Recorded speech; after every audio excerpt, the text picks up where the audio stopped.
This video is brought to you with the support of TrueFire. Learn, practice, and play with TrueFire. Hi, this is Keith Williams. Welcome to 5 Watt World, where I'm interested in help you get the most music from the least gear. It's time for my list of players who had the biggest impact on the music world playing a Fender Stratocaster. These lists live and die by the definition, so let's be clear. These are just Fender Stratocasters and not Super Strats. So don't get angry with me for not saving Eddie Van Halen for number 1. Van Halen is a video unto himself, but he didn't do it playing that double cutaway guitar that Leo Fender imagined. So let's just say 3 single coil Strats that say Fender on the headstock. But don't worry, building a list of 20 was easy. Well, actually, building a list of just 20 was pretty hard. Remember, this is my list. Your list would no doubt be different, and I'd love to hear your list in the comments. I'm looking forward to it. Sound like fun? Then let me count down my top 20 Stratocaster players who changed the world.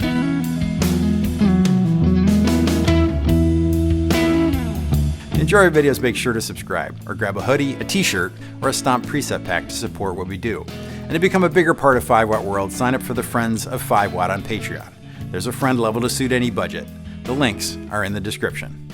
Number 20, George Harrison.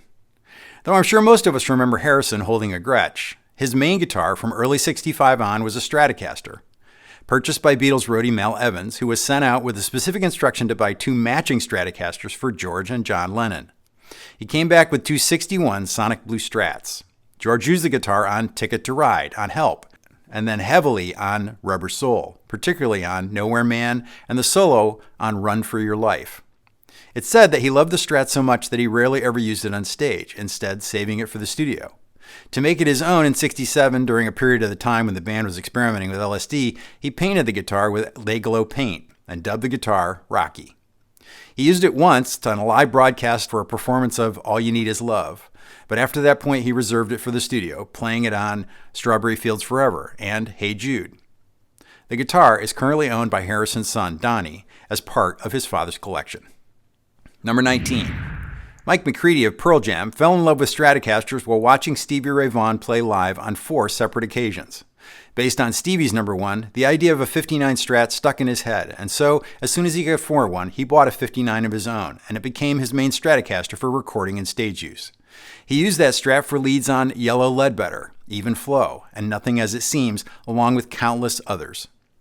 According to McCready, the 59 Strat, along with a 59 Les Paul and a 59 Double Cutaway Jr., are his 3 go-to guitars for tones in the studio and for special live appearances. Number 18. Buddy Guy. Although his first electric guitar was a gold-top Les Paul, he brought the blues world over to Stratocasters when his Les Paul was stolen and he got a Strat in '57. He would use that guitar to play performances that would inspire no less than Jimi Hendrix, Stevie Ray Vaughan, and Eric Clapton to try a Strat for themselves. Guy's famously boisterous performances put the construction of a Strat to a test, and after playing them for a short time, he realized he'd found the perfect tool for the way he liked to play and perform. Number 17, Robin Trower. Trower's early musical success was in the British band Procol Harum, around the time of their debut single, A Whiter Shade of Pale. But by '73, he'd put together his own Robin Trower band, and in '74 released the famous Bridge of Sighs album. This power trio and his individual guitar sound on a Stratocaster were heavily influenced by Jimi Hendrix. He was an influential guitarist in the UK who inspired many a young player there, including Robert Fripp, later of King Crimson, who took lessons with Trower. Known for his down-tuning, as Hendrix and SRV did, to E-flat standard from his 3rd record on, he used 12-gauge strings to offset the slack in tension. Backstage before a Jethro Tull show in '71, Trower is said to have picked up Martin Barr's Strat that was propped up against an amplifier. Plugging it in and strummed a chord, he yelled, "This is it," which echoed through the empty auditorium. Prior to that, he'd played Les Pauls, but from that point forward, he was a Strat guy. Number 16, Hank Marvin. Marvin was the lead guitarist in the British band The Shadows, a band known for playing instrumentals. As such, Marvin was likely the first British guitar hero, influencing a who's who of players that came later, including George Harrison, Eric Clapton, David Gilmore, Mark Knopfler, Peter Frampton, Jeff Beck, and Jimmy Page. His '59 Fiesta Red Strat is claimed to have been the first Stratocaster in the UK after the ban on importing instruments from the US that had been in place since World War II was lifted in '59. His appearances with that red Strat influenced an entire generation and even led to stores in the UK painting other Fender guitars red to meet the demand. His influence reached into Canada as well in the early 60s, where both a young Neil Young and Randy Bachman credit Marvin as an early influence. Neil's tune, From Hank to Hendrix, on his album Harvest Moon is in part a tribute to Hank Marvin. Number 15, Lowell George. Every modern slide guitarist owes a debt to Little Feat's Lowell George, and he did most of that playing on a Stratocaster. He said that he settled on a Strat because the bridge can be adjusted to play in tune way up the neck, and for a slide player known for rarely venturing that far up the neck, this was a critical difference. He's known for having swapped out the bridge pickup to a Telecaster pickup on some of his Strats, liking the contrast with the sound of the neck pickup. But he said he liked to use stock Stratocasters because he liked that they could easily be replaced if stolen or destroyed by the airlines while he was out on the road. While others used a glass Corsidon bottle as a slide, after breaking too many, Lowell settled on using a Sears Craftsman 11/16" socket as a slide. Number 14, John Fruscianti. Though hardly a Stratocaster monogamist, Fruscianti has done the vast majority of his playing on one. His four main Strats are perhaps four of the most desirable years: a 55 two-tone Sunburst, a 61 in Custom Fiesta Red, a 62 three-tone Sunburst, and a 64 in Classic Olympic White. Along with the classic pairing of a Strat into a Marshall head and cabinet, the 55 and the 62 carry the majority of the water in the studio. In the Guitar Player interview in 2022, his tech said that the 62 has been his main guitar since John came back to the band around the time of Californication. Though John reaches for a wide variety of other guitars for parts, such as a Jaguar or a Jazzmaster, it's his Strats that he turns to for the majority of his signature tones. Number 13, Rory Gallagher. Often referred to as the greatest guitarist you've never heard of, no less than Alex Lifeson, Brian May, and Eric Clapton have all cited Irish guitarist Rory Gallagher as an influence.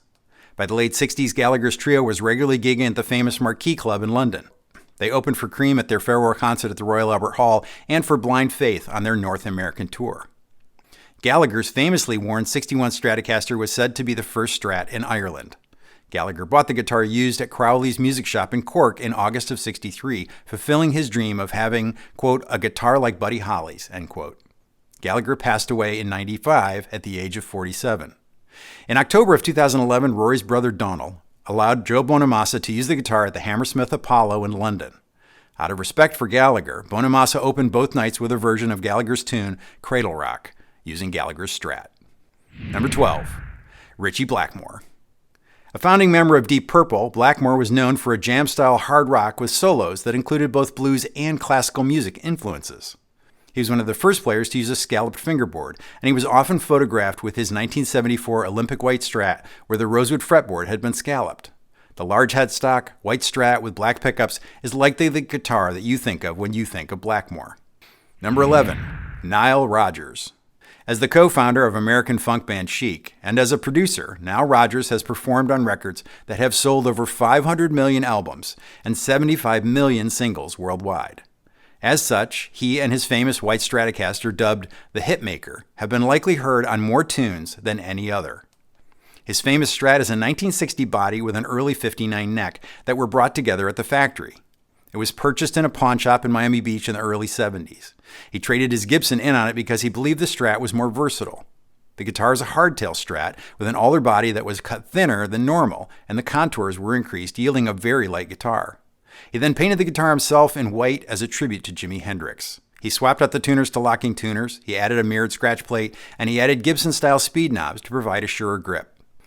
Fender has now made both custom shop replica and production models that he carries on the road as a backup. I reached out to TrueFire to be my sponsor because I've used them for years. I'm currently having fun going through Adam Levy's Rhythm Makeover course before starting my writing day. With over 2 million users worldwide, whether you're a beginner, intermediate, or advanced level player, TrueFire has lessons to enhance and inspire your playing. Get 35% off courses using the promo code 5watt35, or like I do, sign up for the All Access Pass to use the entire TrueFire catalog. I really like TrueFire, and I think if you give them a shot, you'll like them too. Sign up now to start your journey to being a better guitarist. I'd like to thank TrueFire for their support in making this video. Number 10, Bonnie Raitt. Launching her career in 1971, she made many critically acclaimed roots and blues albums influenced with elements of rock, folk, and country, what we'd certainly now refer to as Americana. In 1989, her commercial success arrived with the studio album Nick of Time, which went to #1 and won the Grammy for Album of the Year. Her smooth and soulful slide playing has been an inspiration to many. Bonnie famously bought her Stratocaster from a pawn shop for $120 in 1969 at 3 in the morning. She said she was attracted to the guitar because the finish had been removed down to the bare wood, and she thought that looked cool. Raith's dedication to the Stratocaster was recognized by Fender with a signature model in 1995, the first for a female guitarist. She plays with plastic finger picks and mixes strumming and finger picking together, often highlighting open strings of a capoed neck, depending on the key. All this adds up to a unique sound that puts Bonnie Raitt in our top 10. #9, John Mayer. Now, I'll admit that when I started this list, I had John Mayer as an honorable mention, primarily because he moved from playing Fender Stratocasters to his custom PRS guitars in 2018. But everyone I asked, I mean everyone, said that I had to list him higher for the broad influence he had in the 20 years prior to that defection. From here to the end of the list, you'll notice that all the players have something else in common. They're all great singers and songwriters, as well as guitar players. They are all what is often referred to as a triple threat: guitarists, singers, and songwriters. Like everyone else from here to the end of the list, I've made a separate video about the history of their guitars, so I'll simply note that his preferences in Strats revolved around the Stevie Ray Vaughan signature guitar he bought when he was in college and his 1964 Strat, what some would call the slow dancing guitar, because he used it to record that tune. That tune and that tone are no doubt the center of what folks likely think of when you say John Mayer to a guitarist. It is the lick that folks now most often play when testing a Stratocaster that is new to them, and that's the sort of impact that's hard to argue with. #8, Eric Johnson. Austin, Texas-based Eric Johnson was born into a musical family where he and his 3 sisters all studied piano at an early age. At the age of 11, he began playing guitar and progressed rapidly, listening to Mike Bloomfield, Chet Atkins, Eric Clapton, Jimi Hendrix, Stevie Ray Vaughan, Wes Montgomery, and Django Reinhardt, among others. His appearance on Austin City Limits in 1984 led to much greater recognition. In 1986, he was featured on the cover of Guitar Player magazine, which helped to promote the release of his second album, Tones. The flexi disc of his tune, The Cliffs of Dover, from that issue of Guitar Player, was taken from the 1984 City Limits performance. The weak sales of Tones led to him moving to Capitol Records, where he would record his seminal A Via Musicam. See my separate video on Eric's guitars for the details of the Strats he used throughout his career, along with many signature models that Fender has put out with him. But in general, he is known for playing 1950 Strats that he modified with a flatter radius fingerboard, and for swapping out the bridge pickup for a DiMarzio HS2. His songwriting has served as the vehicle for his unique voice on the electric.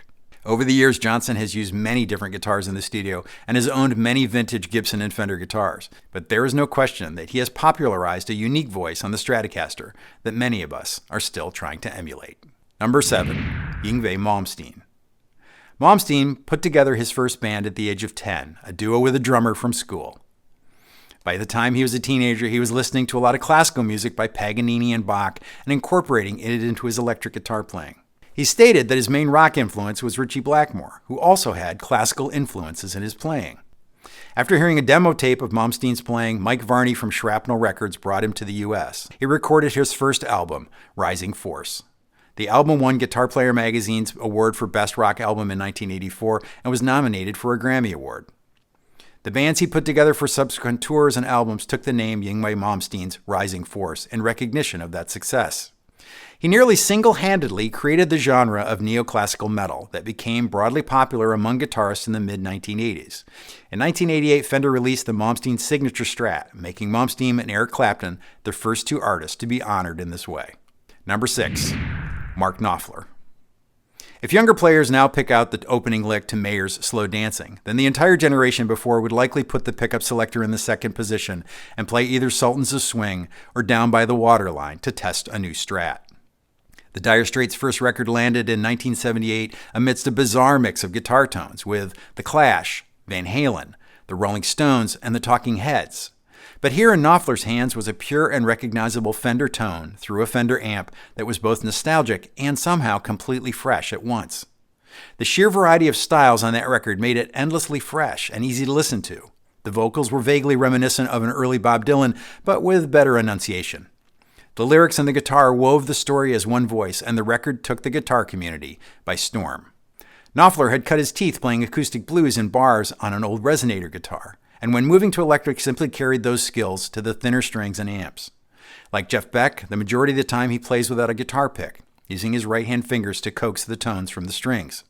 Like most players from Britain his age, he was very influenced by Hank Marvin, and he longed for a Fiesta Red Strat with a maple neck. He only moved to using custom Pensacola guitars when he wanted to be able to play both Strat and Gibson tones live with a single guitar. During his solo career, he moved back to playing different guitars for different tones, and here again, now that he could afford to carry them, he played vintage Stratocasters on the road, including a 1954 that is reportedly the 59th Stratocaster ever built. His songwriting has had some wonderful turns over the years, but every record has been a feast for guitarists, and particularly those who love the tones that can be pulled from a vintage Stratocaster. Before I do the top 5, let me sneak in the honorable mentions here. Ry Cooder was likely the most important slide player of his generation, but he played Strats that he heavily modified with other pickups, etc., and that excluded him from this particular list. Curtis Mayfield deserves a mention for his very unique style of playing that influenced so many of the top players on the list, and in particular, the player that is number 1. Buddy Holly put the image of a Fender Stratocaster in the minds and hearts of many of these top players and inspired them to look for a Strat. And finally, Gabriela Sarmiento Wilson, known by the stage name Her, is a great example of a young musician finding her own voice on a classic style of guitar. And that's no doubt led to her having a signature Stratocaster of her own. Now let me say that the placement in the top 5 was the part of the list I spent the most time on, but any of these players might be number 1 to you. These are just mine. Number 5, Jeff Beck. I took a lot of heat for not including Jeff Beck in my top 10 Les Paul players, but I think most people would agree that it was on a Stratocaster that he truly found his own voice. Even Beck has said that he believes that he sounds the most like himself playing a Strat. Beck stopped using a guitar pick in the early 80s. I've heard him joke that he just got tired of dropping them on stages. But there's no question that the variety of tones and the unique articulation he receives with his thumb on the strings, ring finger on the volume knob, and pinky on the vibrato bar is wholly unique. I'll add my voice to the many, many others that considered Beck the greatest guitarist of our time. Eric Clapton voiced what we all knew to be true, that Beck's sound was completely in his hands. There's no question that if this list was just for guitarists and did not include a level of impact beyond guitarist, then Jeff Beck might be number 1. I'd bet that if you could survey all the guitarists in this top 10, they too would list Beck as number 1. Number 4, Stevie Ray Vaughan. Though he had a career that was just 7 years long, Stevie Ray Vaughan is considered one of the most influential musicians in the history of the blues, and as one of the greatest guitarists in history. He began playing guitar at the age of 7, and by 18 he dropped out of high school and moved to Austin to play guitar full-time. He formed his trio Double Trouble in 1978, and they quickly became one of the most popular acts in Texas. Their debut album, Texas Flood, made them an immediate success. Vaughan quickly became a leading figure on the blues scene with his flamboyant habits of playing the guitar behind his back and with his teeth, as Hendrix had done before him. Before his death in a helicopter crash in August of 1990, he'd become one of the most in-demand blues musicians in the world, headlining at Madison Square Garden in 1989 and at the Beale Street Blues Festival in 1990. Vaughan's guitars are outlined in this video, but his number 1, his favorite guitar, had a 63 body and a 62 neck with pickups from a 59 Strat. This is often why he referred to the guitar as a 59 Strat.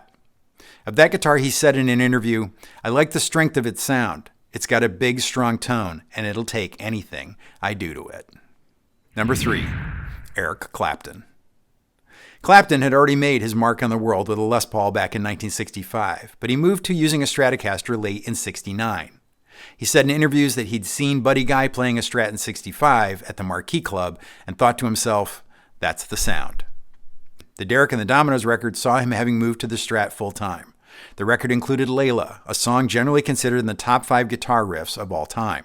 He put his most famous guitar together from the best parts of 3 different 50s Stratocasters that he bought at the Showbud Music Store in Nashville in November of 1970. He played that composite 56-57 Strat until it was literally played out. In June of 2004, Christie's Auction House sold the guitar for $959,500 to support his Crossroads Center. To date, he has sold more than 280 million records worldwide, making him not just one of the best-selling guitarists of all time, but one of the best-selling musicians of all time. Like Hank Marvin and Jimi Hendrix, Clapton's long use of a Stratocaster changed the instrument of choice for thousands, perhaps millions of guitar players in every style of music. Number 2, David Gilmore. Gilmore plays whole, singable melodies as solos. The solos are almost songs unto themselves, taking us on a journey beyond the lyrics. His guitar tones have both evolved and yet remain true to a particular set of sounds he established very early in the band. I read in an interview with Gilmore that he realized early on that he wasn't ever going to be a blazing soloist, so he concentrated on playing songs within songs. His use of bends, both with his fingers and the bar, is seamless. He said that his use of the bar is so second nature to him, he can't tell you whether a particular bend was on the bar or done with his finger, and that he might not play it the same way 2 nights in a row.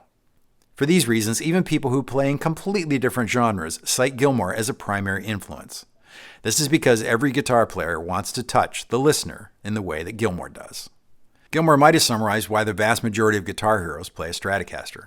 He said that he thinks it's easier to sound like yourself playing single-coil pickup guitars than when playing humbucking pickup guitars. And that was certainly true for Gilmore. Number 1. Jimi Hendrix. Hendrix was clearly the biggest before and after moment for the Stratocaster. After Jimi, nothing about how people played Strats would ever be the same again. I've argued that no one can play a Stratocaster without some part of Jimi's ghost being there. Even guys who are known for playing other styles of guitars, if they have a Strat in the closet, it's most likely Olympic white, and that too is about Jimi Hendrix. Hendrix's arrival in England in 1966 led him to sitting in with Cream, where he played Howlin' Wolf's Killin' Floor, a tune that Clapton hadn't added to the setlist because he felt he couldn't do it justice. In a 1989 interview, Clapton said of that performance, "He played just about every style you could think of, and not in a flashy way. I mean, he did a few of his tricks, like playing with his teeth and behind his back, but it wasn't in an upstaging sense at all. And that was it. He walked off, and my life was never the same again." Like all great innovators, Hendrix's style was built on the influences that he then made his own. The chords and fills being what we all learn when we're attempting to sound a little bit like Hendrix. But of course, there was so much more going on. By the time of his solo career, all of this complexity, all of his music flowed from Hendrix on stage seemingly without effort. Forgotten are the years he spent on the Chitlin circuit around Nashville playing as a sideman, quietly honing his craft so that when his moment came, he was ready to surprise us all. I was just a boy when Hendrix burst on the scene, and I'll admit that a certain amount of AM radio overfamiliarity, along with dozens of other players influenced by him, left me not appreciating the depth of his playing until much later in my life. I had to come the long way around to Hendrix. If you have yet to do that, it's time for you to go listen to Are You Experienced or Band of Gypsies Again. You'll thank me. That's my list. You may agree or disagree, and that's cool. That's why we call it 5 Watt World and not Keith's Place.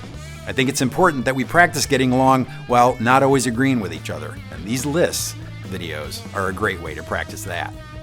Share your lists in the comments. I know from experience that I can count on you. If you enjoyed this video, then you probably would enjoy the many guitars of videos that I've made about the folks that are in the top 10. I want to thank Jeff McErlain and John Cordy for their permission to use their Strat playing in the video.